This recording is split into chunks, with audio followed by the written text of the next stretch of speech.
Muy buenas noches con todos.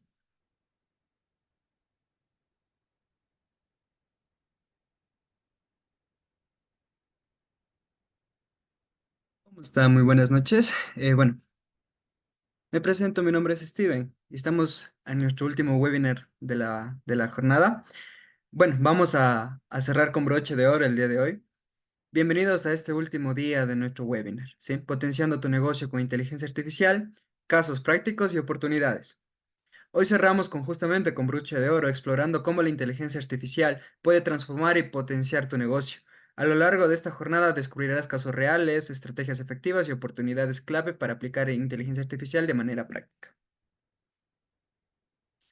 Bien, es así que damos el paso a nuestro ponente.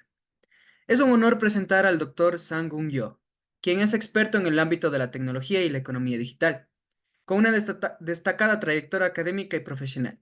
El doctor Yo actualmente es profesor en la Escuela Politécnica Nacional del Ecuador y ha dedicado gran parte de su carrera a la investigación y a la innovación tecnológica.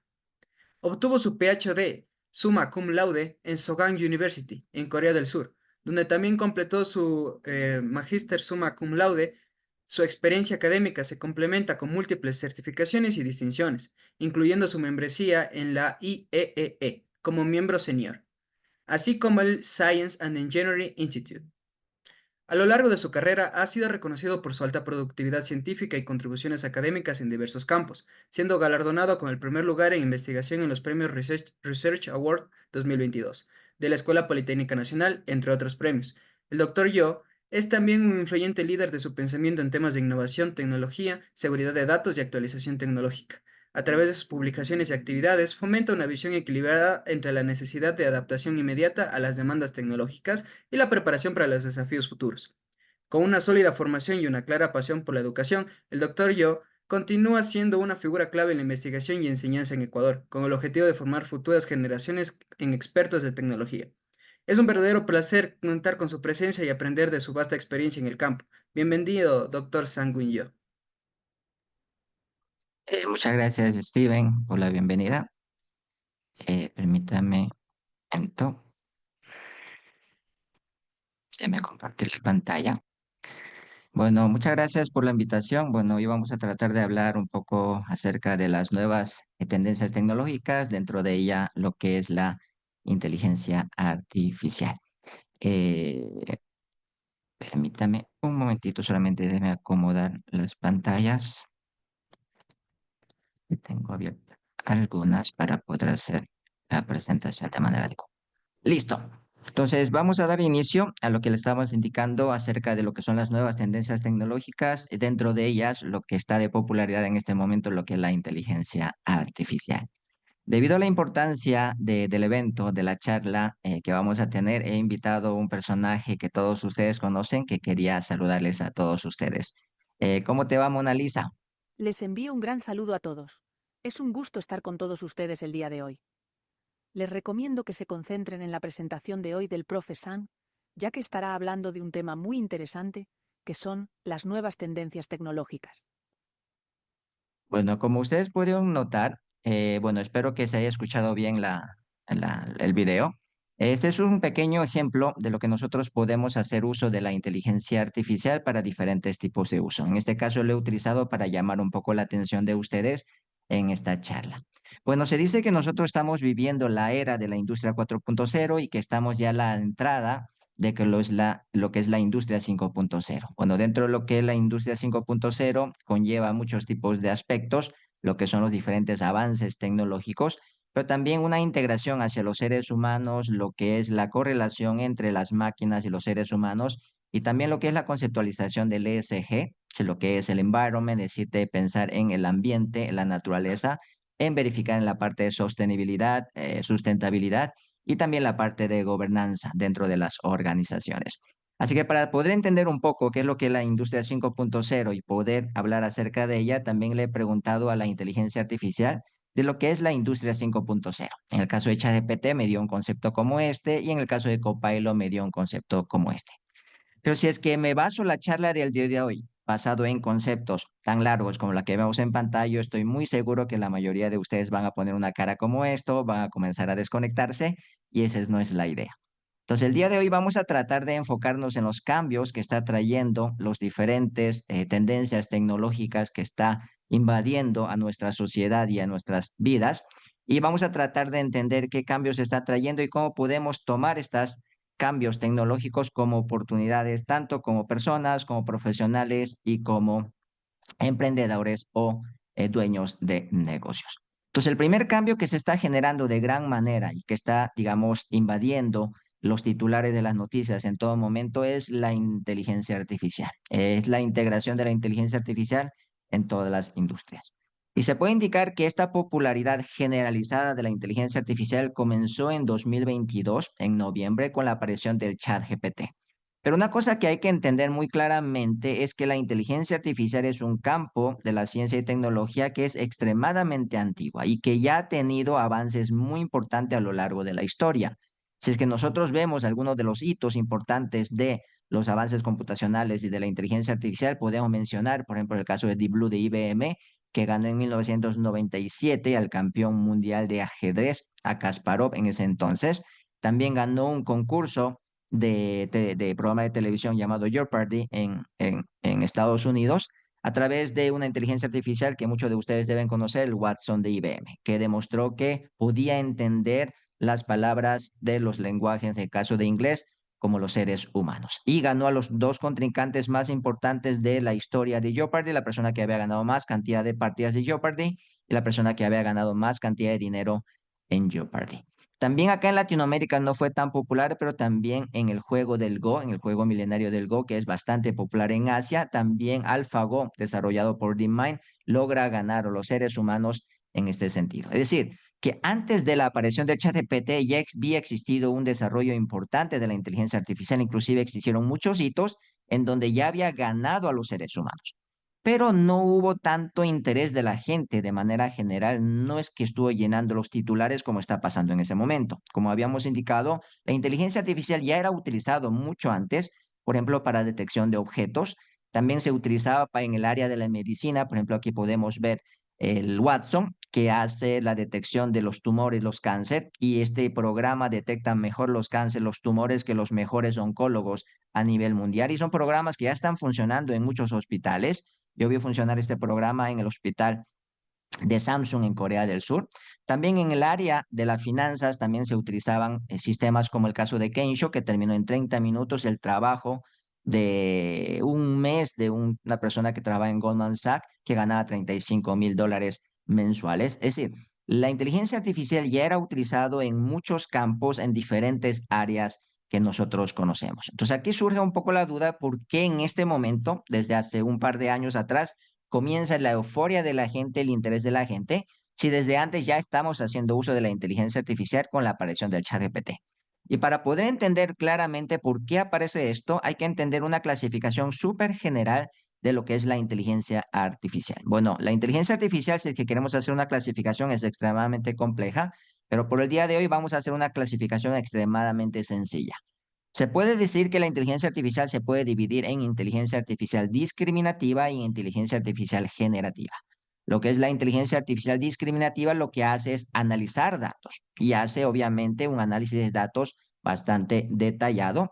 Y nosotros entendemos que el análisis de datos lo hacen mejor las computadoras. Por ejemplo, si a ti te doy 1 millón de registros en este momento y te digo, te doy 5 minutos para que analices ese 1 millón de registros y me des un poco de qué se trata una predicción de lo que podría pasar en el futuro basado en esos datos, tú vas a decir que no puedo.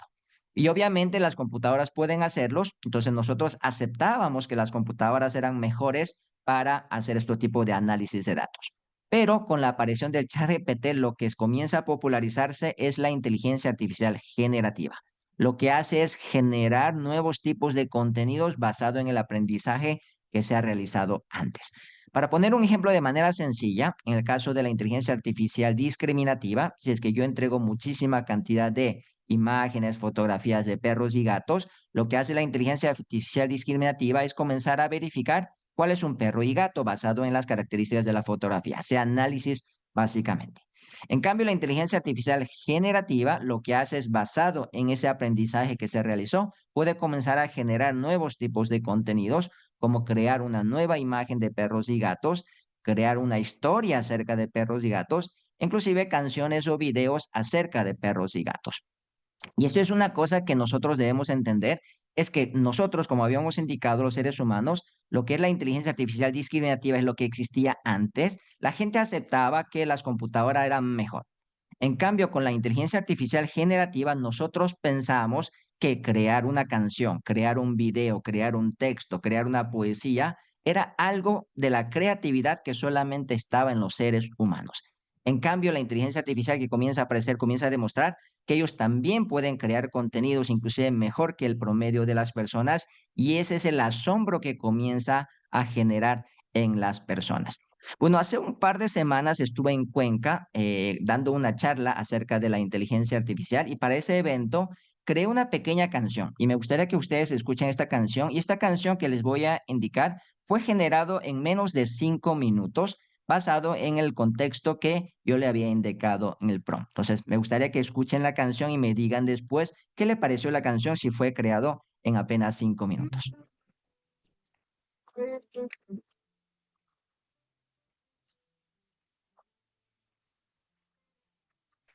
Nunca brilla el sol hoy, hoy. Innovación sin límites va. Gente del mundo que arreglina para inspirarse y soñar. Ja, de mi Andes Pacífico llama. La creatividad correrá. Ideas vuelan como llamas. Es tiempo de innovar. Llega seminario, está aquí. Vamos a compartir.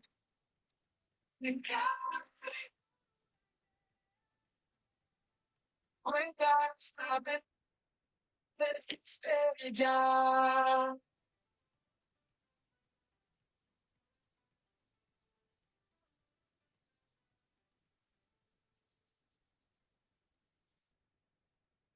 Entonces, como ustedes pudieron ver, bueno, yo no soy experto en música, pero para que haya sido creado en menos de 5 minutos me parece bastante bien. Entonces, esta canción fue creado como un logo del evento que estuve en Cuenca básicamente, pero ustedes también, si es que son administrador de negocios o creador de eventos, ustedes podrían utilizar la inteligencia artificial para crear canciones logos en ese sentido. Y antes que era muy difícil crear contenidos digitales, obviamente porque necesitamos contratar a una persona que nos genera esos tipos de contenidos, ahora la inteligencia artificial hace extremadamente sencillo crear estos tipos de contenidos, lo cual hace que se eleve el nivel de nuestros eventos, de nuestros negocios, etcétera.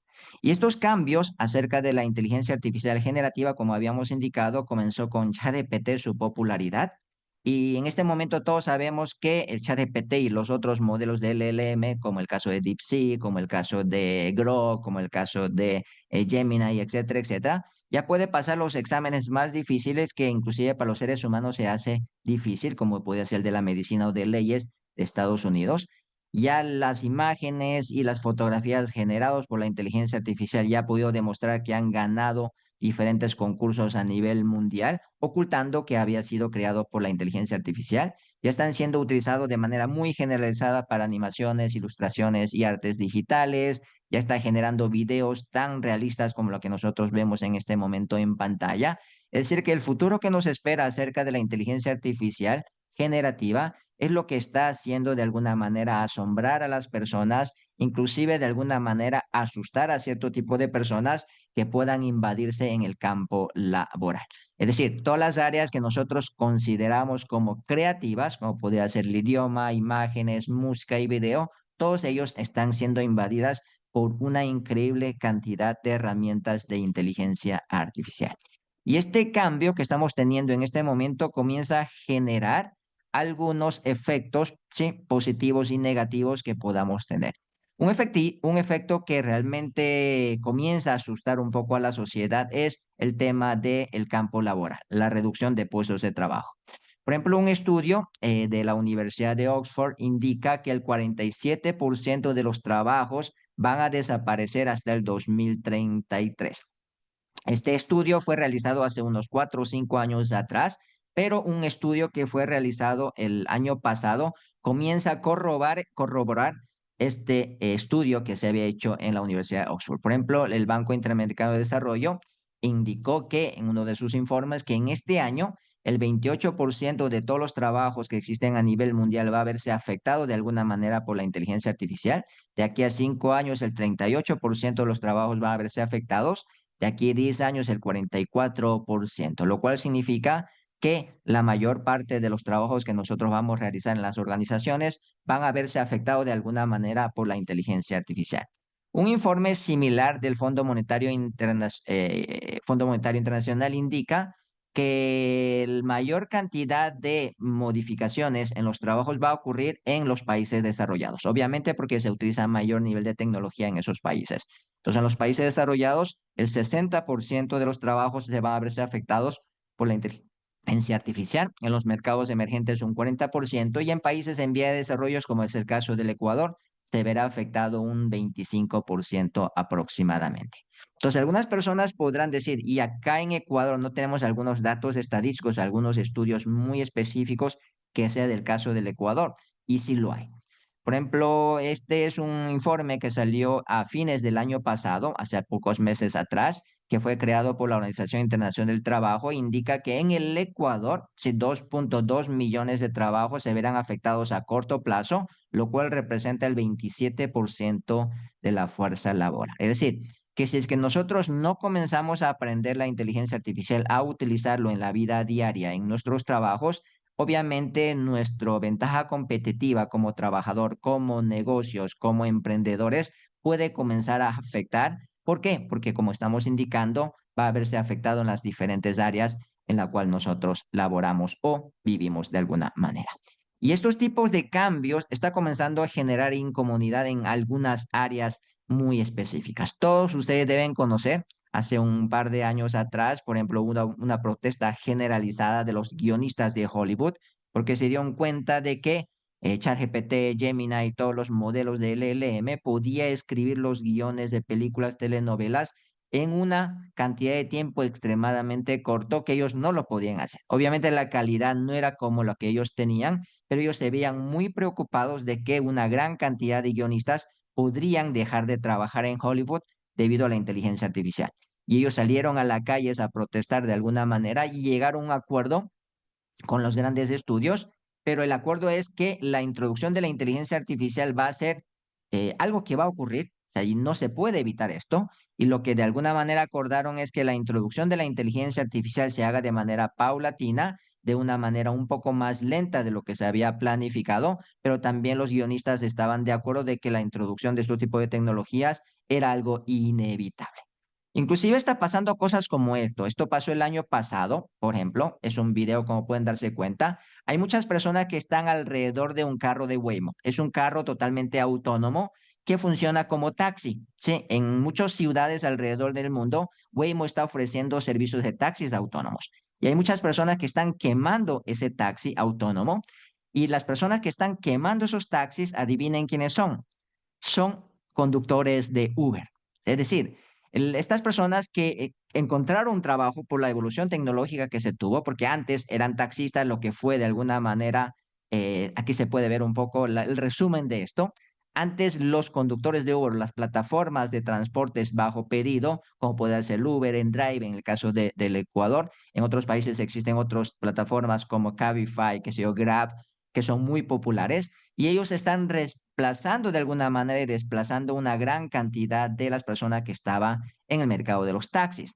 Y últimamente los carros autónomos están comenzando a invadir esta parte y las personas del Uber están comenzando a sentirse de alguna manera preocupada, invadida, atacada, que sus trabajos podían ser reemplazados por la inteligencia artificial a través de estos carros autónomos. Todavía no es muy amplio el uso de los taxis autónomos, pero poco a poco se está introduciéndose esto, como habíamos indicado, en el caso de Waymo, que es una empresa filial de Google, creado del proyecto de Google Car, ya está ofreciendo servicios de taxis totalmente autónomos, sin ningún tipo de conductores en muchas ciudades alrededor del mundo. Y de alguna manera Tesla también anunció que en junio, en julio va a comenzar sus robotaxis a funcionar en el estado de Texas, en Estados Unidos. Es decir, que a mediano plazo lo más probable es que comencemos a andar en carros autónomos como si fuera la nueva normalidad. Si nosotros pensamos hace 3 o 5 años atrás, obviamente no hubiéramos pensado que el Uber o que los diferentes tipos de plataformas que hacemos uso en este momento hubiera sido algo tan cotidiano en la actualidad. Es decir, que los cambios se están dando bastante rápidamente. Según el Foro Económico Mundial, ellos indican que el 65% de los estudiantes que en este momento están en la primaria, es decir, si algunos de ustedes tienen hijos y están en la escuela, cuando ellos se gradúen de la universidad y cuando quieran encontrar un trabajo, el 65% de ellos van a estar trabajando en algún tipo de trabajo que todavía no se ha inventado. Es decir, su hijo puede tener talentos en cierto tipo de cosas, pero 6.5 niños de 10 que nosotros podamos contabilizar en las escuelas, ellos no saben en qué van a trabajar. No porque no tengan un gusto por algún área, sino es porque el área donde ellos van a trabajar todavía no se ha inventado. Lo cual significa que la tecnología está evolucionando demasiado rápido y va a comenzar a aparecer diferentes tipos de tecnologías que va a generar nuevos tipos de trabajo, que es una parte positiva de alguna manera porque se van a eliminar algunos trabajos debido a la inteligencia artificial, debido a diferentes tipos de tecnologías, pero por otro lado también va a comenzar a aparecer nuevos tipos de trabajos. Pero la parte negativa, que eso sí coinciden todos los expertos, es que los cambios van a ser mucho más rápidos y obviamente los profesionales tenemos que estar en un aprendizaje constante porque el mercado va a ir cambiando constantemente. Y eso no es solamente para los empleados, también esto también es para las personas que tienen sus propios negocios. Puede que algunos negocios tenga que cambiar de alguna manera porque comienza a aparecer nuevos tipos de competencia o comienza a aparecer nuevos tipos de necesidades. En estos tipos de informes se hablan de qué tipo de nuevos trabajos podrían aparecer muy pronto. Se habla cosas como especialistas en ética de robots, se hablan acerca de guías turísticas espaciales, se hablan acerca de consultores de genética, es decir, muchas personas que estarían trabajando en cosas que en este momento parecería cosas de ciencia ficción. Pero obviamente con los avances que vemos en este momento, por ejemplo en el caso de las guías turísticas espaciales, los avances que están teniendo rápidamente, en este caso SpaceX o empresas como Blue Origin de Amazon, podemos ver muy claramente que a mediano plazo, para el 2030, 2035, puede que un viaje espacial no sea una fantasía para la mayoría de las personas. Es decir, que los costos podrían bajar drásticamente para que una persona de clase media alta, no tenga que ser súper alta como está ocurriendo en este momento, pueda hacer un viaje hacia el espacio. ¿Sí? En el caso de la genética, inclusive existen muchos desarrollos, pero más bien son las políticas o las leyes de los países que no permiten hacer experimentaciones, pero cuando se abran un poco esos tipos de facilidades, también el desarrollo de la genética por la inteligencia artificial, también creo que vamos a tener avances mucho más importantes. Ahora, los cambios no solamente están ocurriendo en la inteligencia artificial, sino que también se está extendiéndose otros campos que sí tiene algo que ver con inteligencia artificial, pero no directamente. Uno de ellos que se está desarrollándose mucho y que también aparece mucho en las noticias en este momento es el área de la robótica. Como todos ustedes conocen, las grandes empresas de tecnología están desarrollando robots. Tesla con su Optimus, como todos ustedes conocen, el caso de Boston Dynamics, que ha desarrollado diferentes modelos de robots humanoides. Hace poco, hace unas horas atrás, por ejemplo, Boston Dynamics reveló nuevamente un nuevo video de su nuevo Atlas, haciendo movimientos bastante interesantes, similares a los seres humanos. Empresas como Amazon ya tiene su empresa de robótica. En el caso de OpenAI ya ha indicado que va a aliarse con muchas organizaciones para implementar el ChatGPT dentro de los robots. Existen empresas como Figure. Últimamente Samsung ha comprado las acciones de una empresa que se denomina Rainbow Robotics y ya se ha declarado que se va a convertirse en una empresa de robots. Es decir, que la robótica también es una de las áreas muy importantes que va a cambiar el mundo, el campo laboral también. Ahora, muchas personas preguntarán, ¿y por qué necesitamos de robots? Si existen las personas que pueden hacer los diferentes tipos de tareas, ¿por qué necesitamos? A mi criterio son tres razones muy grandes por lo cual se está acelerando la robótica. El primero es la aceleración de la transformación digital, es decir, las empresas quieren maximizar sus ingresos económicos y obviamente los robots a mediano y largo plazo será mucho más barato que contratar personas.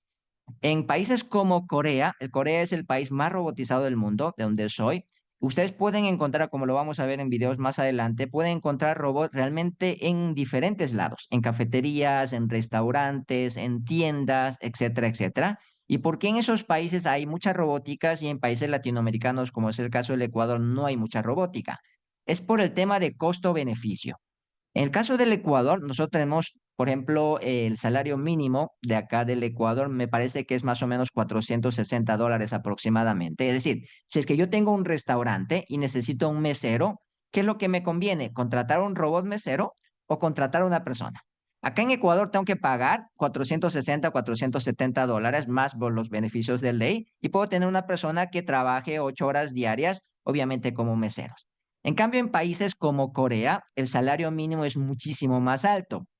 Podemos hablar, aunque allá se paga por horas el salario mínimo, pero más o menos podríamos hablar de unos 1.200 a 1.500 dólares el salario mínimo, lo cual significa que si es que los robots que me puede hacer un trabajo similar, aunque no sea tan perfecto, pero me cuesta, que sé, $800, en cambio contratar a una persona me cuesta $1.200, obviamente yo prefiero contratar a un robot. Y como ustedes conocen, los países desarrollados, los costos de vida son extremadamente elevados, especialmente, y viene el segundo tema, el tema de la inflación. Después del COVID que nosotros pasamos, la mayoría de los países imprimieron una cantidad extremadamente grande de dinero, lo cual generó una inflación extremadamente grande en los países europeos, en Estados Unidos y en los países desarrollados. Inclusive en Europa, en Estados Unidos, esa inflación superó el 10% y ahorita los costos de vida están extremadamente altos, lo cual significa que los salarios también han sido aumentados de alguna manera, lo cual hace que comiencen a interesarse en los robots porque comienza este punto de cruce en donde los robots comienzan a bajar de precio y los salarios comienzan a subir. Y llegará un punto donde exista este cruce entre el costo salarial versus el costo que yo tengo que pagar por un robot. Y si es que el robot comienza a entregarse en costos menores a la parte del salarial, obviamente las empresas comenzarán a implementar, en este caso, los robots. Por eso que los robots, los intereses están más en los países desarrollados para poder de alguna manera reemplazar a las personas en las fábricas, por ejemplo, pero en los países en vía de desarrollo todavía donde los salarios son bastante bajos, no se piensa mucho en esta parte. Pero tampoco no debemos de dejar de pensar porque llegará algún momento que los costos de los robots bajen drásticamente en que comience a invadir también en los países en vía de desarrollo. Y la tercera razón es que en muchos países, especialmente en los países desarrollados, la gente ya no quiere tener hijos. Es decir, lo cual significa es que la población que puede trabajar se está reduciéndose constantemente. Por ejemplo, en el caso de Corea, el porcentaje o la estadística de natalidad es extremadamente bajo. Por ejemplo, se dice que por pareja, por cada pareja, hay que tener más o menos de 2.2 a 2.3 hijos para que se mantenga la población. Es decir, si mueren los padres, los dos hijos que tuvieron, mantenga la población. ¿Y por qué 2.2, 2.3? Porque ese 0.2, 0.3 son aquellas personas que fallecen anticipadamente, ya sea por accidente o por alguna enfermedad rara. En cambio, en países como Corea, el porcentaje de natalidad por pareja es más o menos de 0.7%. Algunas estadísticas indican de 0.68, algunos indican 0.72, es decir, por pareja ni siquiera un hijo se está teniendo, lo cual significa que la población se está envejeciendo, lo cual significa que no hay personas que puedan trabajar en las fábricas, en los diferentes campos agrícolas, etcétera. Entonces, para poder cubrir esa mano de obra existen solamente dos opciones. Una, la migración, que vengan los extranjeros a trabajar a Corea, pero hacer una migración sin una manera planificada puede generar muchos problemas culturales, sociales, inclusive de seguridad. Entonces, en caso de Corea, lo que están optando más, por ejemplo, es la utilización de robots en los campos que ya se pueden aplicar. Entonces, son tres razones, obviamente, mejoramiento de la producción para poder elevar los costos, digamos, bajar los costos y elevar los niveles de ganancia en las organizaciones, en los altos niveles de salarios que se tienen en muchos países y obviamente en algunos países por la falta de mano de obra de las personas, por lo que no se quiere tener hijos. Y por esta razón, las estadísticas indican que el mercado de robots va a ir creciendo rápidamente tras año. Y aquí nosotros podemos ver algunos ejemplos. Por ejemplo, aquí podemos ver muchos robots que están cocinando. Y estos no son prototipos, son robots que ya están funcionando en restaurantes reales, Por ejemplo, aquí pueden ver a través de la visión artificial, pueden saber cuáles están ya cocidas, cuáles no están cocidas, y ellos se realizan inclusive la limpieza, como pueden darse cuenta del sartén, y todas las comidas que son producidos por estos robots son servidos por meseros robots. Nuevamente, no estamos hablando del futuro, son cosas del día a día, por ejemplo, en caso de Corea. Hace pocos meses atrás estuve en Corea visitando y bueno, yo fui a un restaurante y obviamente había muchos de estos robots meseros y yo era la única persona que estaba tomando videos o fotografías por mostrar a mis estudiantes, pero para el resto de las personas ya era una cosa tan normal porque ya lo manejan de esa manera, nuevamente por el tema de costos de robots versus costos de una persona que podría realizar esto. Como todos ustedes conocen ya los inventarios en las grandes fábricas, en los grandes almacenes, como el caso de Alibaba, en el caso de Temu, en el caso de Shein, en el caso de Coupang, ya se manejan por robots automáticos. Y también la entrega de los productos se lo hacen a través de los pequeños carros autónomos en muchos países, como es el caso de algunos sectores de Estados Unidos. En Corea también ya se realiza mucho este tipo de cosas, en China, en algunos países, nuevamente por costos beneficios. Acá en el Ecuador tú pides comida a través de Uber Eats, a través de Pedidos Ya, te viene un motorizado. En cambio, en Corea, en ciertas partes de la ciudad, no te viene un motorizado, sino que te llega uno de estos carritos y simplemente te llega un mensaje y tú simplemente ingresas el código en tu teléfono móvil y se abre la tapa automáticamente para que tú puedas retirar el producto. Entonces, los robots están evolucionando de una manera bastante rápida y las empresas están invirtiendo una gran cantidad de dinero porque comienza a aparecer esta necesidad nuevamente. ¿Por qué? Porque obviamente existen muchas empresas interesadas en comprar estos robots para mejorar su nivel de producción. Otra de las áreas que va a evolucionar de una manera increíble en los próximos, a mi criterio, 5 años son la forma de transportarnos. Aunque todos ustedes ya conocen acerca de cómo funcionan los carros autónomos y todo eso, me gustaría mostrarles un pequeño video de Hyundai, de la empresa automotriz coreana, de cuál es la planificación de ellos de manejar un poco lo que es la transportación autónoma. ¿Un giro viene alguien con prisa? Fácil. ¿Una ambulancia? Después de usted, señor. ¿Se cruza un ciclista? Menos mal que lo vi venir. Tiene 30 sensores. Entre ellos hay cámaras, radares y dispositivos láser para medir la distancia a un objeto y controlar el entorno 360 grados. El robotaxi ha alcanzado el nivel de conducción autónoma nivel 4. Esto significa una alta automatización y que el coche realiza todas las tareas en circunstancias específicas. Se han hecho muchas pruebas antes de que empiece a llevar pasajeros y pueda circular por las calles de forma generalizada, en escenarios y situaciones impredecibles. En Las Vegas se realizaron más de 100.000 trayectos sin ningún incidente y con total satisfacción de los clientes. El futuro nos va a traer nuevas formas de transporte. Los taxis autónomos no solo van a ir por la calle, también van a volar. Hyundai trabaja en un dron para transportar pasajeros de un punto a otro de la ciudad. Este taxi volador, con un motor eléctrico de 8 rotores, nos permitirá ir a una reunión a una velocidad de crucero de 290 km por hora, volando a una altura de 300 a 600 metros del suelo, y también recorrerá 100 kilómetros hasta que haya que volver a cargarlo. Un viaje para 4 pasajeros, en principio con un conductor, aunque podría ser pilotado también de forma autónoma. Bueno, le he mostrado, bueno, un video de Hyundai por la afinidad que tengo, por lo que soy coreano, pero no es solamente Hyundai. Obviamente la mayoría de las empresas que están liderando en lo que son carros eléctricos, obviamente, podría ser Tesla, podría ser algunas empresas chinas como BYD en el caso de Hyundai. Obviamente ellos ya están creando lo que son los carros autónomos y se espera que muy pronto comience a ser la nueva normalidad. Y esto genera un área que se denomina lo que es movilidad como servicio. ¿Y qué es la movilidad como servicio? Bueno, voy a explicar con un ejemplo en mi caso propio. Por ejemplo, como les había indicado, hace unos meses atrás estuve en Seúl visitando a algunos amigos, a familiares. ¿Y qué tuve que hacer para llegar hasta Corea a Seúl?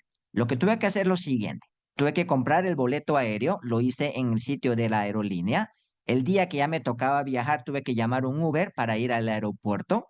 Y cuando llegué al aeropuerto tuve que bajar con todas mis maletas del carro, ir al counter de la aerolínea, hacer el check-in, recibir el boleto, en este caso el boarding pass, y luego abordar.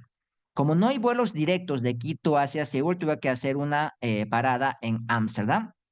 Y lo malo de viajar, digamos, de alguna manera a un lugar tan lejano, muchas ocasiones eh, hay que esperar mucho tiempo en esa escala. Normalmente en Ámsterdam yo tengo que esperar de 6 a 8 horas. Entonces, obviamente, estar dentro del aeropuerto 6 a 8 horas es extremadamente aburrido. Así que lo que hice fue salir del aeropuerto, tomé un pequeño tren hacia el centro de Ámsterdam, salí a comer algo, darme una vueltita y cuando ya se acercaba el siguiente vuelo, tuve que tomar el tren nuevamente para llegar al aeropuerto. Tomé el vuelo, llegué a Seúl, obviamente tuve que tomar un bus con todas las maletas cargando y me dejó cerca para que yo tenga que caminar hasta mi departamento en Corea con todas las maletas.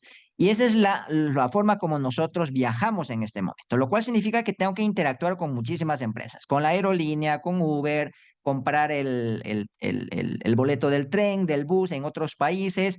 Esto para una persona que ha viajado mucho tal vez no sea muy complejo, pero una persona que nunca ha viajado o ha viajado muy poco, hacer todo este complejo sistema de viaje se vuelve una cosa extremadamente problemática, inclusive que asusta.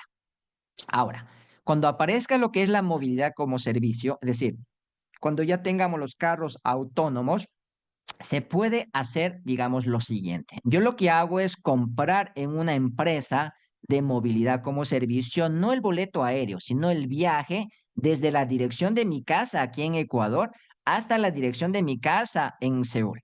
Entonces, lo que ellos hacen es entregarme el servicio completo del viaje desde mi casa nuevamente de Quito hacia mi casa en Seúl. Entonces, ellos lo que me hacen es automáticamente compran los boletos aéreos y ellos, como saben mi itinerario, en el momento que ya me toca viajar, me llega un mensaje a mi celular indicando que ya el carro autónomo está al frente de mi casa. Subo a mi carro, al carro autónomo y mientras me dirijo hacia el aeropuerto, el carro me pregunta si quiero hacer check-in dentro del carro. Entonces le digo que sí y este me imprime automáticamente dentro del carro el boarding pass. Solamente me bajo del carro con mi maleta de mano porque mi maleta de bodega simplemente se queda en el carro porque el carro lo lleva a la bodega de la aerolínea. Y como yo ya había indicado que no quiero estar esperando 6 horas en el aeropuerto, ellos ya me está esperando un carro autónomo al frente del aeropuerto de Ámsterdam y me llega un mensaje con su ubicación. Simplemente voy, me subo y me ayuda a dar una vuelta por el centro de Ámsterdam. Él sabe el itinerario del siguiente vuelo, así que basado en ese itinerario me deja oportunamente en el aeropuerto y nuevamente cuando llego a Seúl en el aeropuerto ya me está esperando un carro autónomo para dejarme al frente de mi casa. Es decir, yo no tuve que interactuar con muchas empresas, sino solamente con una empresa de lo que es la movilidad como servicio. ¿Esto por qué se puede dar en el futuro? Porque todo es automático, porque todos los carros se manejan automáticamente y yo con un programa puedo generar el cronograma y los carros van a viajar automáticamente. Esto es casi imposible hacerlo en este momento porque dependería de una gran cantidad de personas que hablan diferentes idiomas de diferentes países, de diferentes empresas, lo cual se debería extremadamente difícil. El área de lo que es la movilidad como servicios, también el mercado va a ir creciendo de una manera extremadamente rápido cuando ya comience a realmente hacerse una realidad en la vida diaria, lo que son los carros autónomos. También la evolución de la tecnología ha creado nuevas culturas digitales. Ya estamos viviendo una forma diferente, inclusive de entretenernos. Y se dice que estamos ya a la finalización de la era de los Phono sapiens, no Homo sapiens, sino Phono sapiens, es decir, que estamos tan acostumbrados de utilizar nuestros teléfonos, nuestros dispositivos móviles, que nos comportamos de esta manera cuando vamos a una reunión. Inclusive una encuesta que fue realizada por el Buró de Publicidad de Internet de Estados Unidos indica que el 75% de las personas que cuando ven la televisión están con algún dispositivo viendo simultáneamente en ese momento, ¿sí? Entonces, de 4 personas, 3 personas están con otros dispositivos de manera simultánea. Y este tipo de cambios de forma de comportarse las personas ha creado algunas culturas que ya lo consideramos muy normales. Por ejemplo, lo que son los influencers, lo que son los youtubers. Por ejemplo, me gustaría preguntarles a todos ustedes si conocen estas personas que están en pantalla. No sé si pueden poner en el chat si lo conocen alguno de ellos o la mayoría de ellos. Y yo estoy casi seguro que la mayoría de ustedes deben conocer estas personas que ustedes ven en pantalla. Entonces, estas personas, como ustedes conocen, sí, bueno, es Luisito Comunica, creo que es un youtuber viajero, bueno, Speed, creo que estuvo acá en Ecuador hace poco, y quien no conoce a MrBeast, el youtuber más grande de la historia de la humanidad, ¿sí? Que gasta millones de dólares por cada episodio de su video en YouTube. Pero ahora, me gustaría preguntarles si es que ustedes conocen a estas personas que están al lado derecho. Y estoy casi seguro, puede que muchos de ustedes sí conozcan las personas que están al lado derecho, pero estoy casi seguro que la mayoría no van a conocer quiénes son estas personas. Y estas personas que ustedes pueden ver es Hangan, sí, Hassabis, el profesor Hinton, y ellos son los ganadores del Premio Nobel del año pasado. Hangan es la ganadora del Premio Nobel de Literatura del año pasado. Demis Hassabis es el ganador del Premio Nobel de Química del año pasado. Y el profesor Jeffrey Hinton, ganador del Premio Nobel de Física, ¿sí? Del año pasado. En el caso de Hassabis y Hinton, ellos no son químicos y físicos, sino son expertos de inteligencia artificial, sino que por sus programas, por sus aportes a la inteligencia artificial que han podido desarrollar muchos avances en la parte de química y física, le dieron los premios Nobel. Y aquí viene una cosa muy interesante. Ustedes conocen a los influencers muy bien, todos conocen los nombres, a qué se dedican, pero no conocían la mayoría de ustedes las personas que estaban al lado derecho, ¿sí? Y ahora, viendo desde la perspectiva un poco más sincera, al aporte del desarrollo de la humanidad, de la ciencia, ¿quiénes aportan más, literalmente? Yo sé que MrBeast te hace divertir mucho, pero no sé, desde la perspectiva de mejorar la ciencia, los avances, obviamente las personas que están al lado derecho. Y no tiene que por qué culparse, porque esa es la tendencia actual. Debido a las redes sociales, a la forma como nos comunicamos a través del Internet, por algo nosotros le llamamos influencers, porque genera mucha influencia en la sociedad. Mientras que los premios Nobel, obviamente, no está generando esa influencia, es decir, los científicos ya no son tan populares como lo era hace un siglo, 2 siglos atrás. Entonces, ese es un poco lo que está ocurriendo en este momento. Y estos influencers, estos youtubers, ganan realmente una gran cantidad de dinero. Por ejemplo, hace unos 2 años atrás, MrBeast solamente de los ingresos de YouTube ganaba unos 54 millones de dólares, pero el año pasado ganó 85 millones de dólares solamente de los ingresos de YouTube. No de los auspicios, no de los otros ingresos que se tiene de la venta de productos, etcétera, etcétera, porque eso debe ser muchísimo mayor. Y esa es la razón, de alguna manera, que la mayoría de los jóvenes latinoamericanos tiene como un trabajo de sus sueños, lo que quiere alcanzar, convertirse en influencers, convertirse en youtubers. Yo no les culpo porque esa es un poco la tendencia, es lo que los medios le están entregando, los medios le están indicando que de alguna manera parece que un influencer es mucho más importante que un premio Nobel. Inclusive yo estuve en un evento, ¿sí? En donde estuvo presente un premio Nobel, sí, y no se llenó el auditorio, sí. En cambio, también fui a otro evento donde estaba un youtuber, no era extremadamente famoso, era relativamente famoso en un país específico, pero no había dónde poner un pie, porque estaba todo el mundo interesado qué iba a decir este youtuber acerca de cómo generaba sus videos. Entonces, esa es la tendencia que tenemos en este momento. Estamos viviendo una era un poco alocada, ¿sí? Pero es debido a lo que nosotros tenemos en este momento, las redes sociales, lo que está pasando en Internet.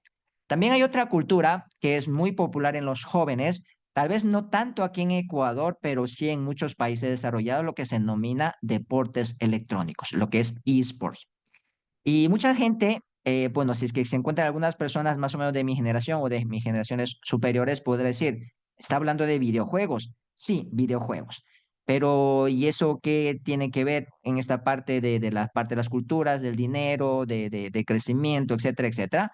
Le voy a mostrar un pequeño video de lo que representa un deporte electrónico y tal vez su mentalidad cambie un poco acerca de lo que representa lo que son los esports.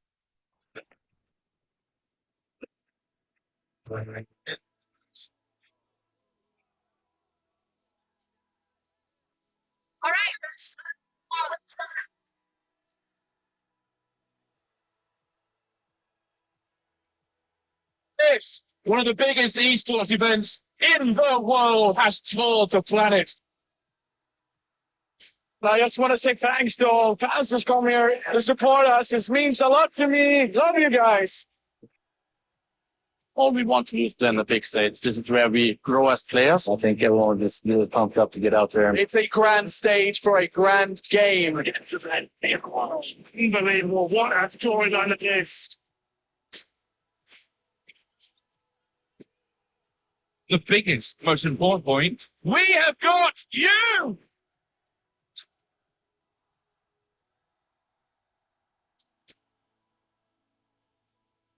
All of you here in the arena, we're part of history. To be honest, we just met here. Like I say, it's just brings people together. It's amazing. It's absolutely mind-blowing where esports has come. These are those moments I don't think anybody on that stage is going to forget. I love the emotion. You know, this is what it's all about. This is it. They've done what usually you would imagine is impossible. It's us dance.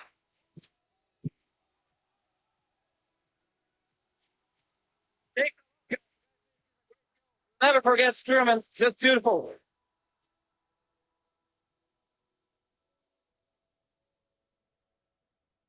Sí, como pudieron darse cuenta, bueno, no se ve tan cosas de niños, son espectáculos extremadamente grandes y para muchos de los jóvenes estos son considerados como deporte. Inclusive muchas organizaciones internacionales ya están aceptando esto como si fuera deporte. Voy a dar algunas estadísticas. Por ejemplo, en los Juegos Asiáticos del 2023, hace 2 años atrás, que son los Juegos Olímpicos de Asia, organizados por el Comité Olímpico, ya se disputaron 21 medallas en competición de algunos juegos. Aquí sí hay que tener en cuenta que no todos los juegos son competitivos. Existen algunos juegos que se lo consideran como deporte, no todos los juegos son considerados como deporte. Entonces, por ejemplo, ya en Asia, que es el lugar donde es más popular, también en Estados Unidos y también en Europa es bastante popular, pero en Asia ya comenzó a competirse por medallas por algunos videojuegos. Como estamos indicando, ya existen seleccionados nacionales de videojuegos. Pero algunas personas que, bueno, que están en contra de los videojuegos pueden decir, realmente esto es un deporte, pero que no existen movimientos físicos como debería ser un deporte. Pero el ajedrez, por ejemplo, es también considerado un deporte y no existe movimiento, simplemente se considera algo de mentalidad. Lo mismo ocurre también acá. Acá se requiere de mucha coordinación, inclusive de trabajo en equipo, de habilidades, etcétera, etcétera. Inclusive, bueno, yo soy muy fanático del fútbol, por si acaso no quiero que me malentiendan, porque obviamente acá el fútbol en Sudamérica es realmente un deporte del pueblo, de todo el mundo. A mí me encanta el fútbol, pero si es que un extraterrestre viniera al planeta Tierra y viera jugar al fútbol por primera vez, sería una cosa extremadamente rara. O sea, 22 personas correteándose detrás de un balón, tratando de meterlo en una cosa que hay 3 palos ahí suena súper extraño. O sea, yo sé que para nosotros, ya que estamos muy acostumbrados al fútbol, es la pasión realmente de todo el mundo, pero si es que nosotros analizamos súper fríamente la mayoría de los deportes, son cosas que no tienen un sentido. Entonces, obviamente, para los jóvenes que han vivido, que han crecido en este tipo de tecnologías, para ellos es similar un deporte, obviamente, que es muy competitivo, que necesita de muchas prácticas. Existen trabajos como jugadores profesionales de ciertos videojuegos, por ejemplo, Faker, que es un videojugador profesional de un juego que se llama LOL, Liga de Leyendas. Él gana aproximadamente en la temporada del 2023, ganó solamente en salarios 7.1 millón de dólares. Aquí no está incluido las ganancias adicionales de por haber ganado torneos, de los premios que ha recibido, de las sesiones de fotografías, de participaciones en propagandas, etcétera, que no está incluido ahí. En 2024 ya se hablaba de un mercado de 6.500 millones de dólares y en una final de un torneo importante de eSport es visto más de 70 millones de personas de manera simultánea. Inclusive en un estudio realizado por la Universidad de Syracuse, que es una de las universidades más importantes de Estados Unidos, entre la gente joven de Estados Unidos, el eSport es el segundo deporte más popular. Solamente le gana el fútbol americano, pero el béisbol, el hockey, el fútbol tradicional que nosotros conocemos, el fútbol soccer, no le llega ni a los talones a la popularidad de lo que son los deportes electrónicos. Y obviamente esto es una tendencia que está en crecimiento y de alguna manera va a ir cambiando poco a poco la realidad de lo que son deportes. Ahora, si es que ustedes tienen hijos de alguna manera y juegan demasiado videojuegos, tal vez en vez de retarlos y mandarlos al cuarto, vea si tiene talento. Quién sabe, se pueda convertirse en un jugador profesional de eSport y pueda levantar la economía de su familia. Otra tendencia que es bastante interesante es el tema del metaverso. Tal vez algunos de ustedes conozcan plataformas como Zepeto. Son plataformas de mundos virtuales en donde los jóvenes ingresan para realizar diferentes tipos de actividades. Puede jugar videojuegos, puede tener reuniones, puede tener salidas. Inclusive, si es que alguien te gusta dentro de la plataforma, te puedes casar con esta persona, como lo vamos a ver en un momento dentro del video, como aparece en este momento acá. Entonces, son plataformas en las cuales las personas ingresan con sus avatars y pueden realizar diferentes tipos de actividades. Es un mundo paralelo para ellos donde se puede divertir. Hasta el año pasado tenía más o menos 400 millones de usuarios registrados. Ese fue el último dato que pude encontrar en Internet, lo cual representa más de 22 veces la población del Ecuador. Y cuando una plataforma tiene una gran cantidad de usuarios, se genera dos cosas interesantes. Obviamente se genera una identidad de las personas que participan en esta plataforma y se genera una economía. Por ejemplo, esta dama que ustedes ven acá se apoda Lenzi. Es una persona común y corriente. No trabaja en Cepeto, sino es una persona común y corriente. Pero Cepeto te entrega una plataforma para que tú puedas crear ropas, mochilas, carteras, artículos de modas para la plataforma y puedas vender a los usuarios por dinero real. Ella se volvió famosa cuando comenzó a ganar más de $10,000 mensuales vendiendo ropas dentro de la plataforma. Ahora tiene una cadena digamos, de marcas alrededor de Lenzi, debe ganar muchísimo dinero, pero eso fue creado gracias a la economía que se generó en esta plataforma. Literalmente, Lenzi se puede decir que es una mujer que factura. No es solamente Lenzi, existen empresas tan grandes como Ralph Lauren, como Gucci, que han invertido y están desarrollando artículos para esta plataforma para fortalecer la marca para los futuros clientes cuando se conviertan en adultos pueda comprar sus productos que son extremadamente costosos. También existen algunos juegos, por ejemplo, Decentraland, que lo interesante que está fue creado sobre una plataforma sobre la tecnología de blockchain y maneja su propia criptomoneda y la mayoría de los activos más importantes son NFTs, son tokens no fungibles. Y uno de los activos más importantes que se maneja dentro de este juego son los bienes raíces, los terrenos que se maneja dentro de ella. Por ejemplo, este terreno que ustedes ven acá, que es un terreno dentro del juego, que tú puedes comprar y venderlo utilizando criptomonedas, en este caso que se llama Decentraland o Maná, este vale 100,000 manás. Y viendo un poco la cotización del año pasado de cuánto costaba cada maná, costaba 47 centavos de dólar, lo cual significa que ese terreno que está dentro del juego no es un terreno real. En el mundo real costaría 47,000 dólares. Es decir, si tú quieres jugar este juego y quieres comprar este terreno porque quieres poner ahí tu casa, tu edificio, lo que sea, tienes que pagar 47,000 dólares para poder tener acceso a ese terreno. Es una cosa bastante rara, pero eso es también una tendencia interesante que está comenzando a ocurrir, que existe una población extremadamente grande en el mundo que está comenzando a darle importancia a los mundos virtuales como si fuera algo del mundo real, porque obviamente hay muchas personas conectadas en esa plataforma y se genera valor, aunque sean cosas no reales. El caso de la compraventa más grande de la historia de un terreno en esta plataforma Decentraland fue de 900,000 dólares. Bueno, yo no conozco mucho de los precios de bienes raíces acá en Ecuador, pero yo sí creo que con 900,000 dólares sí te puedes comprar una casa muy buena en cualquier sector del país, creo yo, ¿sí? Pero obviamente esto es lo que se gastó en esta plataforma totalmente virtual. Y no son solamente estos tipos de tecnología lo que está cambiando el mundo. Se ya va a aparecer el 6G, ya va a comenzar a aparecer lo que son los monedas digitales de los bancos centrales, el desarrollo de la biotecnología, lo que son los mundos virtuales, lo que es la computación cuántica, etcétera, etcétera. Y aquí viene una pregunta que me gustaría hacer a todos ustedes, que de alguna manera es la parte más importante de esta charla. ¿Qué creen ustedes? ¿Estamos preparados aquí en el Ecuador ante estos cambios tecnológicos que estamos teniendo en este momento? ¿Sí? Y me gustaría tomarme unos 15 minutos, sí creo que voy a extenderme unos 10 minutitos adicionales de lo que estaba programado para hacer un pequeño análisis. Y me gustaría hacer análisis de lo que es el Ecuador con lo que es Corea del Sur. Bueno, no estoy haciendo un análisis con Corea del Sur porque sea mi país. Bueno, sí tiene algo que ver, pero un poquito, pero no es tanto por eso, sino es más por el cambio que ha tenido Corea del Sur a lo largo de la historia. Todos ustedes conocen que después de la Segunda Guerra Mundial, obviamente Corea tuvo la guerra civil entre las dos Coreas, la Corea del Norte y Corea del Sur, y se quedó como uno de los países más pobres del mundo, inclusive muchos lo consideran que fue el país más pobre del mundo. El PIB per cápita, sí, el Producto Interno Bruto per cápita del año era de 67 dólares, hace 60, 70 años atrás.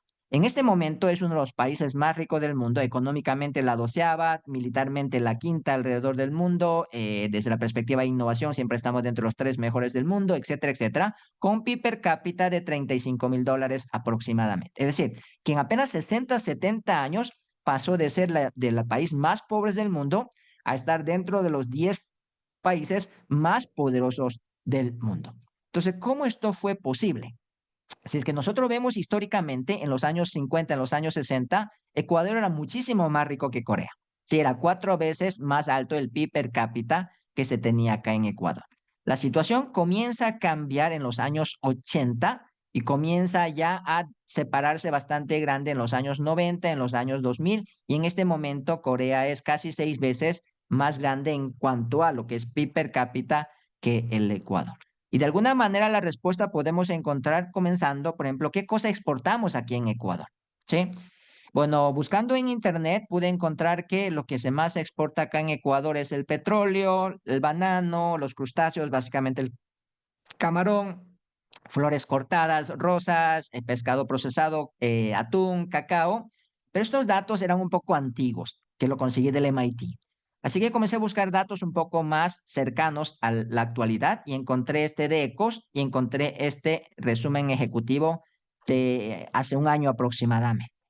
Y la situación no ha cambiado. El crudo sigue siendo, el petróleo sigue siendo el mayor producto exportador, el camarón, el banano, el cacao, el atún. Es decir, seguimos exportando productos de la primera y la segunda revolución industrial. Y eso que estamos ya en la cuarta y entrando a la quinta revolución industrial.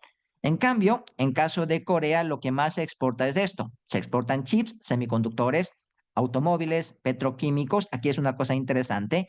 Corea no tiene una gota de petróleo, no tiene un metro cúbico de gas natural, no tiene nada, cero, pero exporta más en petroquímicos que lo que exporta de crudo Ecuador, ¿sí? Es decir, Corea le importa el crudo a Ecuador, ¿sí? Lo procesa y lo convierte en productos extremadamente caros y lo revende al Ecuador a 5 o 10 veces a su valor original que se pudo tener. Y obviamente eso es gracias a la tecnología que se puede tener. Entonces, como pueden darse cuenta, Corea, como no tiene recursos naturales, Corea no tiene petróleo, no tiene gas natural, no tiene minas de oro, no tiene tierras raras, realmente no tiene recursos naturales, así que tuvo que desarrollarse obligadamente porque es la única manera de sobrevivir.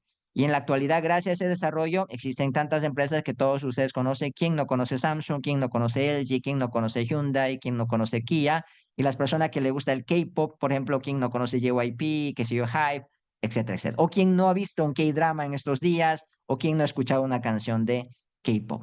Ahora, si es que nosotros pensamos en toda Latinoamérica, pensamos de algún país, alguna empresa que genere tecnología, no que haga uso de tecnología, sino que genere tecnología, es súper raro encontrar. Entonces, ¿cuál es el secreto de alguna manera? Yo he realizado una investigación bastante, digamos, profunda acerca de la temática y existen algunas razones o algunas maneras que nosotros debemos cambiar acá en el Ecuador para poder desarrollarnos tecnológicamente. El primer punto es la inversión en investigación y desarrollo. Ecuador a lo largo de la historia casi no ha invertido en esa área. Se dice que en promedio ha utilizado el 0,44% del PIB en investigación y desarrollo. En su mejor momento, sí, invirtió el 1,88% del PIB, mientras que Corea invierte un 4,29% del PIB en investigación y desarrollo. Y mientras más invertía en investigación y desarrollo, su economía crecía más rápidamente. Y Corea del Sur es el país que más invierte en investigación y desarrollo en este momento, inclusive supera muchísimo sobre los países desarrollados, sobre los países de la OECD. También otro de los campos que debemos mejorar mucho es el tema de la eficiencia. A mí me encanta esta frase que dijo Klaus Schwab, el presidente ejecutivo del Foro Económico Mundial, que indica que en el nuevo mundo no son los peces grandes lo que se comen a los peces pequeños, sino son los peces rápidos lo que se comen a los peces lentos. Es decir, no importa el tamaño de la organización en este momento, sino las empresas que innovan rápidamente, generan servicios y productos innovadores, pueden hacer que se derrumban cualquier tipo de empresas que sean muy grandes. Nosotros ya hemos visto muchas de estas empresas caer. Nokia era la empresa que vendía más teléfonos a nivel mundial cuando nosotros éramos jóvenes, por lo menos cuando yo era joven. Pero ahora, ¿quién utiliza un teléfono en Nokia? Sí, yo veía las películas que eran rentadas en Blockbuster. Ahora obviamente ya no existe Blockbuster, vemos en Netflix, vemos en YouTube. El caso de Kodak. Kodak fue la primera empresa que inventó la cámara digital, pero ellos nunca lo convirtieron en producto porque no quería perderse el mercado de los rollos y los revelados de fotografías. Y obviamente se quedaron, obviamente, atrasados. Entonces, y esto está comenzando a pasar. Las grandes empresas que tenemos en este momento, si las Big Tech, la Apple, Facebook, Google, etcétera, etcétera, comenzaron literalmente en garajes con fondos extremadamente pequeños, pero basado en la innovación. Y obviamente la eficiencia genera innovación. Pero acá en Latinoamérica, de manera generalizada, todavía no tenemos esa eficiencia. Por ejemplo, pude encontrar este meme en internet que trata de mostrar un poco exageradamente la realidad de toda Latinoamérica. Se dice que él es el asistente del ayudante del adjunto del vicepresidente del Comité Nacional para Reducir la Burocracia. Yo sé que no es tan así acá en el Ecuador, pero sí nosotros estamos claros que la burocracia acá en Latinoamérica es extremadamente ineficiente y obviamente necesitamos mejorar ese proceso. Y eso lo dice también el informe de Doing Business del Banco Mundial, en donde se indica un ranking de qué país es fácil hacer negocios. Cuando viene un extranjero a ese país, quiere invertir en ese país, qué tan fácil hacer negocios en ese país. Y Ecuador está en el puesto 129 y está encima de solamente países como Honduras, Guyana, Nicaragua, Bolivia, Venezuela, y por encima de nosotros están competidores directos que podríamos decir los vecinos de Colombia y de Perú. Entonces estamos bastante mal. En caso de Corea, como habíamos indicado, está en el quinto puesto. También tenemos que mejorar mucho la educación orientado a STEM, es lo que pide en este momento el mundo, orientado a la ciencia, la tecnología, la ingeniería y matemática. No estoy diciendo que no debamos estudiar cosas que están fuera de ella, pero sí tenemos que tener una fortaleza en estas partes de acá. En caso de Corea, realmente invirtió de gran manera en la educación, como habíamos indicado, hace 60, 70 años era el país más pobre del mundo y en este momento dentro de las 100 universidades más importantes del mundo se encuentran 5 universidades de Corea. En toda Latinoamérica solamente hay 4, en toda Latinoamérica, y lamentablemente en Ecuador todavía no hay ninguna dentro de las 100 mejores del mundo, lo cual hace muy evidente que la educación tiene que mejorar. En la parte de infraestructura también es otro componente que debemos mejorar, pero esto sí no estamos tan mal, ¿sí? Por ejemplo, el acceso al Internet es bastante alto, el nivel de población que accede al Internet ya supera el 80%, las personas que tienen acceso a teléfono supera el 99%, es decir, esto sí estamos bastante bien comparado a la región. Sí hay que mejorar para llegar a los mismos niveles de los países desarrollados, pero creo que la infraestructura en este momento no es una excusa para que no pueda desarrollarse el país. Y también indica el MIT, indica que debe existir un ecosistema en donde exista una colaboración constante entre la universidad, las empresas privadas, el gobierno, los capitales de riesgos para que pueda nacer emprendimientos, para que puedan nacer startups. Acá en el país casi no existen capitales de riesgos, obviamente bueno, por la inestabilidad que nosotros podamos tener tanto políticamente, económicamente, de la parte legal inclusive, pero obviamente hay que mejorar estos procesos para poder desarrollarnos más rápidamente. Pero creo que solamente he dicho cosas malas, pero no todo es malo. Existen muchas cosas buenas acá en el país y me gustaría dar algunos ejemplos antes de terminar la charla del día de hoy. Podemos mencionar, por ejemplo, Kushki, que muchos de ustedes deben haber escuchado. Es el primer unicornio que nació acá en el Ecuador. Un unicornio es una empresa que no está valorado en la bolsa de valores, que no está lanzado en la bolsa de valores, que se estima tener una valoración mayor a $1.000 millones. Y con los financiamientos, con las inversiones que ha recibido Kushki, una empresa creada solamente por ecuatorianos inicialmente, se ha convertido en el primer unicornio en este momento. Creo que todos conocemos Enchufe TV, sí, es un éxito realmente grande de exportación de contenidos y realmente que tiene un éxito a nivel iberoamericano. Y esto genera ingresos económicos por el país. Esto es exportación de productos, en este caso de contenidos. Inclusive ellos exportaron mucho más cantidad de dinero, es decir, generaron mucho más cantidad de ingresos de dinero al país que muchas empresas de tecnología que nosotros podamos tener acá en el país. También existen muy buenas proyecciones de que existen cada vez más eventos, capacitaciones en temas de tecnología como la que estamos teniendo el día de hoy.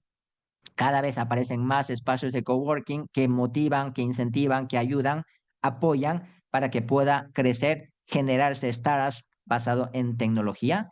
también comienza a aparecer algunas fundaciones ONGs que apoyan desde la academia, desde la unión de la academia con la industria para que se pueda generar proyectos de investigación y desarrollo tecnológico. Inclusive otros países, como es el caso de Corea, a través de COICA, que es la Agencia de Cooperación Internacional de Corea, por ejemplo, creen el Ecuador. Inclusive en este momento está en su fase final de lo que se denomina el Centro de Innovación Quito, en donde se va a dar capacitación, se va a dar alianzas estratégicas con empresas de Corea para que se pueda generar productos innovadores acá en Ecuador y se pueda exportar a Corea y otros países. Se está dando capacitaciones, se está dando diferentes tipos de herramientas y se espera que esto comience a funcionar de una manera bastante interesante. ¿Sí? En el momento que ya esto comience a funcionar, que creo que va a ser en pocos meses atrás, muchos de ustedes, si están en el área del emprendimiento, podría acceder a los diferentes programas de este Centro de Innovación Quito para que puedan también recibir capacitación y poder encontrar oportunidades de exportar sus productos hacia el mundo.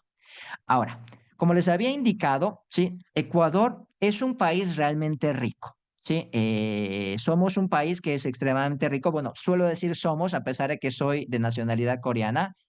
Bueno, suelo decir soy de nacimiento coreano, de sangre coreana, pero de corazón ecuatoriano.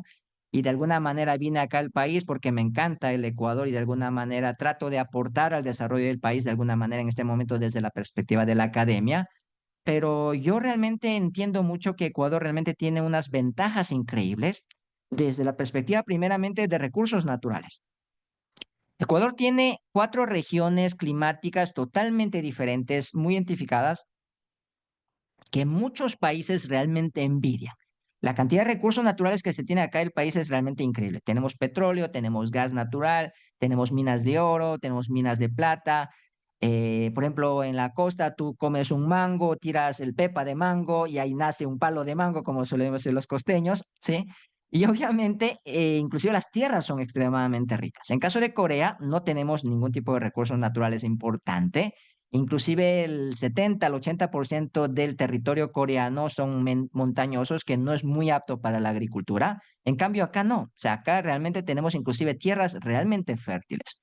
Ahora, como suelo decir, la gente del Ecuador es muy talentosa, ¿sí? Que no tienen que envidiarle absolutamente nada. Sí, yo en los últimos 10 años he trabajado en 5 países diferentes y yo en todos los lugares que he ido me he encontrado con ecuatorianos y ellos sobresalen. O sea, no es el promedio, sino es que sobresalen. Es decir, la capacidad de los ecuatorianos no se puede dudar. Entonces, siempre me nace la duda, ¿por qué Ecuador no se ha podido desarrollar? Esa es la incógnita que realmente me surge la duda. O sea, tiene recursos naturales, tiene un talento humano realmente extraordinario, pero todavía seguimos en vía de desarrollo. Y esa es la incógnita más grande que se me genera porque sería más difícil no desarrollarse que desarrollarse, ¿sí?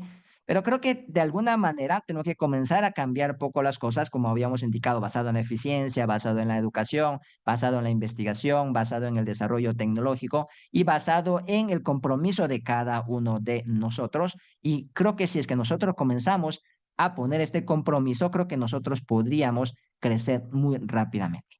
Así que me gustaría invitarles a todos ustedes que gritemos esta frase, no solamente cuando juega la selección nacional de fútbol o cuando Ener Valencia mete gol a los tiempos, sino que lo gritemos todos los días en nuestro trabajo, en nuestros estudios, en nuestra familia, en nuestras empresas. Y si es que nosotros los hacemos con la capacidad que todos nosotros tenemos, con todos los recursos que nosotros tenemos, yo estoy totalmente seguro que en mediano plazo nosotros podemos convertirnos en líderes regionales en tecnología y, ¿por qué no?, en líderes mundiales de la tecnología. Entonces, con esta pequeña reflexión me gustaría terminar la charla del día de hoy. Me gustaría agradecer increíblemente a todos ustedes por la atención que me han tenido y realmente por la invitación que me han hecho para poder compartir la charla del día de hoy. Si alguno de ustedes quieren mantener el contacto conmigo, bueno, pueden chequear el QR, ¿sí? Y pueden en mi sitio web verificar mis datos y podemos mantener el contacto. Le agradezco muchísimo por la invitación, nuevamente por su atención y espero que la charla haya sido de utilidad de alguna manera. Muchas gracias, profe Sang. En el chat tenemos algunas preguntas que los estudiantes y sobre todo las personas asistentes le hacen a usted. En Claro. primera, bueno, hay una pregunta encadenada. La primera es que dice una consulta por parte de Carla Rodríguez. Una consulta, ¿cómo ve usted el tema ambiental? Es decir, el impacto que tiene y tendrá la inteligencia artificial. especialmente por los recursos naturales que se necesitan para esta tecnología. A esto complementa Eduardo y habla específicamente de los materiales para la construcción de baterías y la disposición final de estas y el porcentaje de reciclaje y todo ello sería un problema. Eso como primera pregunta. Perfecto. Bueno, la tecnología, los avances tecnológicos siempre ocurrieron en la vida, tiene el lado positivo y tiene el lado negativo. Obviamente el lado positivo vendría a ser el mayor nivel de productividad, mayor mejoramiento en la calidad de vida de las personas, pero una de los recursos, una de las formas un poco negativa que se genera siempre es en la parte de la utilización de los recursos naturales. Como todos nosotros sabemos, la inteligencia artificial requiere en este momento de grandes cantidades de semiconductores, en este caso de GPUs, la mayoría generados por NVIDIA, y por otro lado una gran cantidad de energía eléctrica, porque los GPUs no fueron creados exclusivamente para la inteligencia artificial, así que no están optimizados para la inteligencia artificial, lo cual hace que el consumo energético sea extremadamente grande. Y todos nosotros sabemos que la mayor parte del consumo energético que se tiene en el planeta todavía es a través de la quema del carbón. Es decir, las energías renovables todavía no ha sido utilizado de una gran manera en todos los países. Ahora, ¿debemos preocuparnos de ello? Sí, eso sí. Ahora, ¿todos nosotros debemos preocuparnos? A mi criterio, no. Debemos confiar, obviamente, en los especialistas en cada una de las áreas. Muchas personas me preguntan, tal vez no deberíamos hacer más lento en la evolución tecnológica hasta que se pueda desarrollar las medidas para que nosotros podamos complementar la protección de la naturaleza.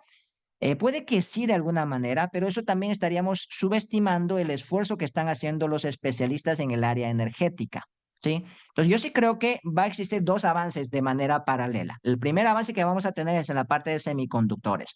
Los semiconductores, los chips que se están utilizando para diferentes partes de la tecnología van a ir comenzando a avanzar, lo cual significa que va a comenzar a utilizar menos cantidad de energía eléctrica cada vez más y también los nuevos modelos que se van desarrollando van a necesitar de menor poder computacional cada vez más, lo cual va a ir reduciendo la parte del consumo energético.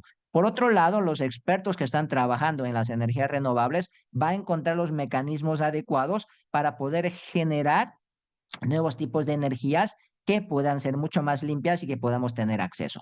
En este momento, como todos nosotros conocemos, estamos hablando de los dos fuentes de almacenamiento de energía más importante que podemos mencionar, lo que son los sistemas de almacenamiento masivo, que son baterías masivas en donde debemos almacenar la energía eléctrica, y la otra manera es a través del hidrógeno. El hidrógeno todavía no se ha desarrollado de una manera rápida, pero yo sí creo que va a comenzar a aparecer las fuentes de generación de energías renovables y como todos nosotros conocemos, la energía eléctrica que estamos utilizando en este momento es producido en este momento. O sea, no se puede guardar la energía eléctrica porque no hay un repositorio tan grande para poder guardar la energía eléctrica.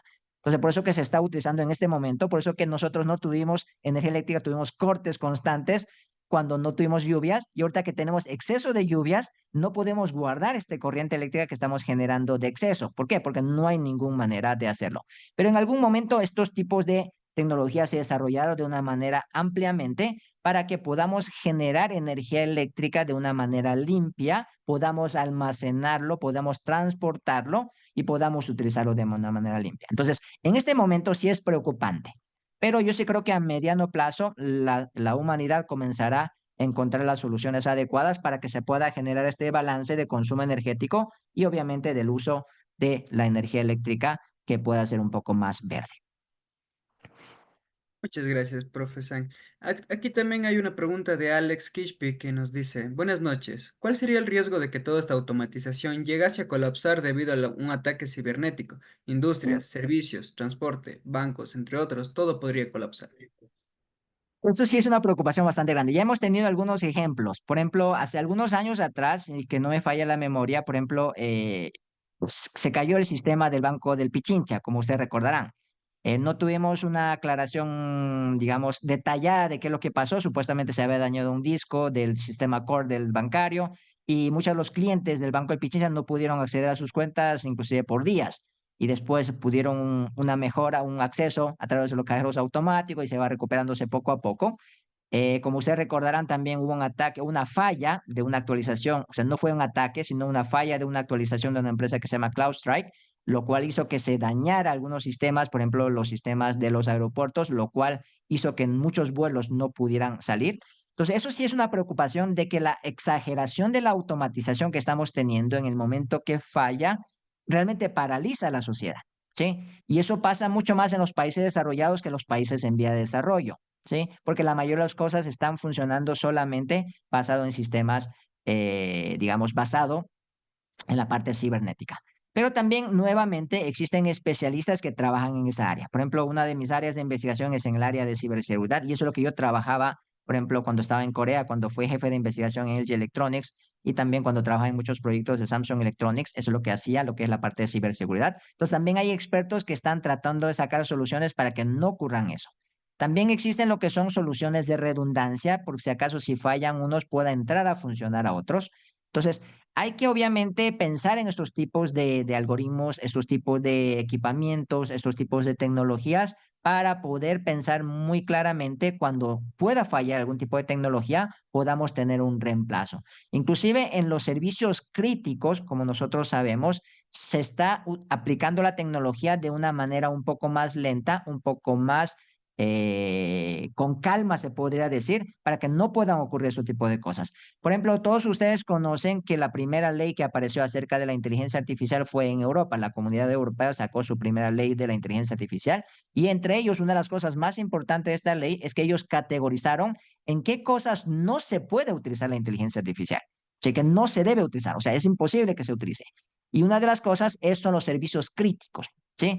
En los servicios críticos como lo que son la parte energética, la parte de lo que es la seguridad, etcétera, etcétera, no es posible porque en caso de fallas o en caso de que se nos salga de control alguna funcionalidad de la inteligencia artificial, por lo menos podamos mantener los servicios críticos que nosotros manejamos.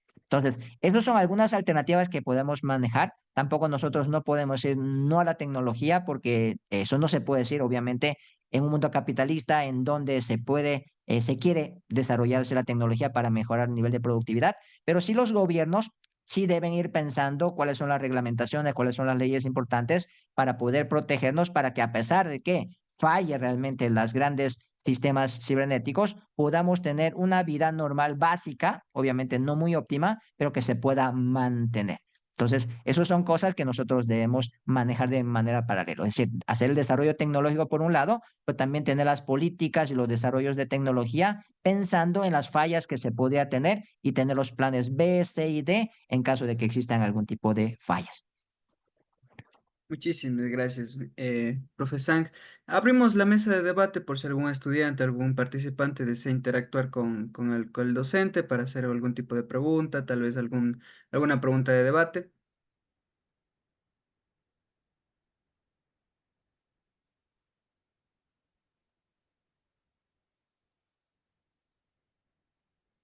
Creo que Viviana está alzando la mano físicamente. Y eso es bueno, ¿no? Tener una interacción física en un mundo que estamos lleno de tecnología creo que es bastante bueno.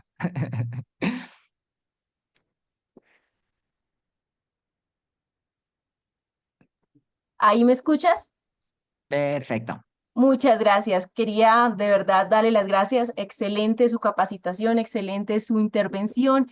Y Muchas siempre me gracias. estoy preguntando, bueno, yo pertenezco al mercado de la salud. Yo actualmente trabajo para un doctor. Yo soy la asistente de un doctor que maneja la medicina ortomolecular y la medicina funcional. Y siempre me pregunto cómo podemos, a través de la inteligencia artificial y de todo esto, aprender más y poder automatizar ciertos procesos que se dan en el mundo de la salud. No sé si de pronto la experiencia de tu país en Corea del Sur, ¿cómo nos podrías contar un poquito cómo se maneja esta parte del mercado de la salud? Gracias. Y la parte de la medicina, la parte de salud es uno de los áreas que la inteligencia artificial va a tener mayor nivel de afectación. Pensemos de esta manera. Por ejemplo, un médico en toda su vida, ¿cuántos pacientes cree que podría atender? O sea, qué sé yo, podría atender que será unos 10 pacientes por día, lo multiplicas por 20 días laborales que tienes al mes, tendríamos 200 pacientes por mes, al año tendríamos 2.400 pacientes al año y eso multiplicado por, no sé, por los 30 años que tenga hasta la jubilación. Entonces, pero no tenemos más de 10.000 pacientes que pueda tratar esta persona en toda su vida, toda su vida. En cambio, la inteligencia artificial puede hacer análisis de estudios médicos de 12.000 pacientes en una sola noche, Wow. lo cual significa que una inteligencia artificial, si es que yo entrego los datos adecuados para hacer diagnósticos médicos, obviamente va a ser un diagnóstico muchísimo, pero muchísimo mejor que el ser humano. Eso ya lo puedes dar por hecho. Existen muchísimas empresas que se dedican a hacer eso, especialmente en el área de imágenes. Entonces, por ejemplo, basado en rayos X, basado en tomografías, basado en resonancias magnéticas, se detectan muchísimo tipo de cosas que no lo puede detectar una persona. Inclusive un estudio, por ejemplo, de MIT, indicaba que una persona que existía una posibilidad muy pequeña de tener, digamos, cáncer de mama, ya se podía detectar 5 años antes, cuando los médicos ni siquiera podían detectar absolutamente nada viendo las imágenes de esa persona. Pero la inteligencia artificial ya había detectado que esta persona podía tener cáncer en 5 años. Pero, ahora sí, entonces alguien podría preguntar, entonces, ¿va a desaparecer los médicos? A mi criterio, no.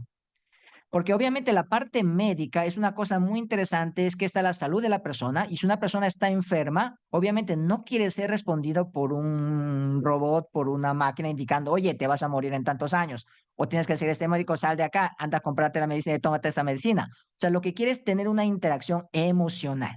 Es decir, que el médico le diga, sabes que no te preocupes, tienes una enfermedad grave, pero vamos a hacer todo lo posible, te da un abracito, te da las indicaciones muy pausadas, etcétera, etcétera. Entonces, por la parte emocional, obviamente, los seres humanos van a continuar siendo los médicos, las enfermeras van a seguir existiendo a mi criterio, inclusive vamos a tener más necesidad en esa parte de ahí. Lo que sí se va a tener es que los médicos va a ser, yo sí creo, de aquí a 5 o 10 años en los mejores hospitales, todo médico va a tener un asistente para tomar las decisiones médicas. Si es que antes esta persona simplemente se basaba en sus limitados conocimientos, limitada experiencia, no porque no sea capaz, sino es porque el tiempo no le da para tomar todos esos tipos de datos, todo este tipo de pacientes, pues si es que tengo una inteligencia artificial a un lado que ya ha tomado la experiencia de 1 millón de pacientes, de 1 millón de pacientes, obviamente yo puedo tomar, obviamente, la experiencia de esto para tomar mejor mis decisiones. En la presentación yo había mostrado, por ejemplo, el caso de Watson, que ya se estaba detectando para los cánceres, para los tumores. Y en este caso, por ejemplo, en el caso del hospital de Corea, en el hospital de Samsung de Corea, cuando uno toma este tipo de tomografía, primeramente pasa a este examen de la inteligencia artificial. Y lo que hace el oncólogo es darle un visto bueno al resultado que te bota el sistema de inteligencia artificial. Entonces, lo que dice, este me votó, no hay, sí hay. Si es que no hay, hace una segunda validación por si acaso, ¿sí? Y en caso de que sí hay, verifica la gravedad, pero obviamente se basa en la funcionalidad que me está dando la inteligencia artificial. Entonces, basado en ese proceso, en la parte médica, lo que sí va a ocurrir es que la inteligencia artificial se va a convertir en un asistente directo, inclusive un tutor del médico en el tema técnico de la medicina, y el médico se va a convertirse en una persona que de alguna manera que se conecte sentimentalmente con el paciente y pueda expresarlo de una manera adecuada. Porque todavía la inteligencia artificial no se ha desarrollado tanto para que pueda sentirse como humano, que se pueda sentirse realmente emocional. Entonces, esa es la parte que nosotros podamos tener. En la parte de procesos también. La mayor parte de los procesos que se maneja en los hospitales acá en el país es el manejo de papeleos, el manejo de las recetas, un sistema médico que está llevando a cabo todos los pasos del paciente en sí. Entonces, supongamos, tú tuviste un paciente hace una semana y en esa semana tuviste 100 pacientes y vino nuevamente este paciente. El paciente espera que se acuerde de ti, pero no se acuerda de ti porque tuviste 100 pacientes. Entonces, pero si es que tú tienes un sistema de inteligencia artificial que hace un seguimiento constante en el momento que abre el fichero médico de esta persona, ya te hace un resumen, te hace un conteo de qué es lo que ha pasado de una manera que puedas recordar súper fácilmente y eso sí te va a ayudar a tener una conexión inclusive sentimental, inclusive una conexión bastante técnica del paciente porque te vas a acordar inmediatamente porque la inteligencia artificial te da un resumen, te da los detalles más importantes del tratamiento que está siguiendo ese paciente. Entonces, la inteligencia artificial va a comenzar en la parte técnica de la medicina en sí, inclusive en la parte administrativa. Nuevamente, no creo que, por lo menos a mediano plazo, no creo que vaya a peligrar los trabajos de los enfermeros, de las enfermeras, de los médicos por esta parte emocional, porque las personas no quieren conversar con máquinas, sino que quieren conversar con seres humanos.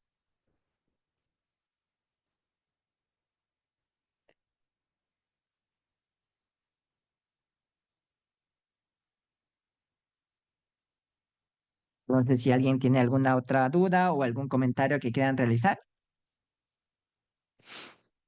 Se fue. Buenas noches, Steven. ¿Estás por ahí? Hey, Jamie. Chévere, gracias. Stan, te agradecemos muchísimo por toda tu experticia y poder compartir con este equipo. Así que desde nuestro lado, pues estamos a las órdenes. Ahí está Steven. Tal vez ahí para que pueda interactuar.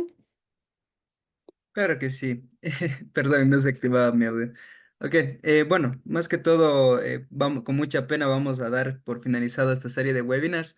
En realidad, hemos llegado al cierre de este enriquecedor webinar Potenciando tu negocio con inteligencia artificial, casos prácticos y oportunidades.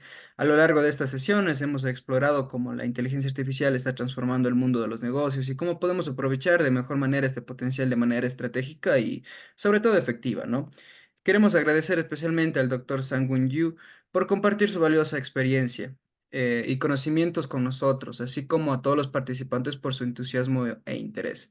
Esperamos que esta jornada haya sido inspiradora para cada uno de ustedes y que puedan aplicar lo aprendido en sus propios proyectos. La inteligencia artificial es un campo en constante evolución, ya lo hemos venido viendo, y el verdadero reto es seguir explorando, aprendiendo y adaptarse. Les invitamos a seguir investigando y a conectarse de esta manera a la comunidad de aprendizaje e innovación. Gracias por acompañarnos y hasta una próxima oportunidad. No duden en consultar nuestras redes sociales, así como las redes sociales de nuestro querido profesor. Y pues para poder seguir en contacto con más cursos, con más webinars y sobre todo en proyección al aprendizaje y a la educación cooperativa. Muchísimas gracias. Muchas gracias a todos ustedes. Hasta la próxima. Hasta la próxima.